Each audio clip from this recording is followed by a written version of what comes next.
Magandang araw sa inyong lahat. Isang mapagpalang pagdiriwang ng ika-112 anibersaryo sa buong kapatiran ng Iglesia ni Cristo.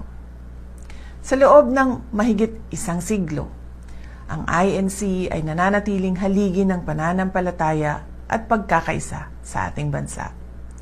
Sa pamamagitan ng inyong mga programa sa edukasyon, kabuhayan, at mabilis na pagtugon sa mga sakuna, patuloy ninyong ipinapakita ang tunay na kahulugan ng malasakit sa kapwang Pilipino. Hindi lamang sa Pilipinas, kundi sa iba't ibang panig ng mundo. Sa panahong nahaharap ang ating lipunan sa mga pagsubok sa ekonomiya at moralidad, ang inyong disiplina at matatag na pamumuno ay gumagabay sa ating mga kababayan tungo sa katwiran at kapayapaan. Kaisa ninyo ako sa panalangin para sa patuloy na pag-unlad ng iyong kawan.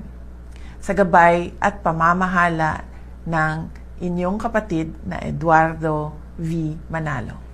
Naway magpatuloy ang INC bilang katuwang sa pamahalaan, sa pagpapatibay ng karakter ng ating mamamayan at sa pagtataguyod ng mas ligtas at maunlad na bansa. I wish the entire Iglesia ni Cristo a blessed anniversary. May your shared faith and devotion continue to strengthen the foundations of our nation.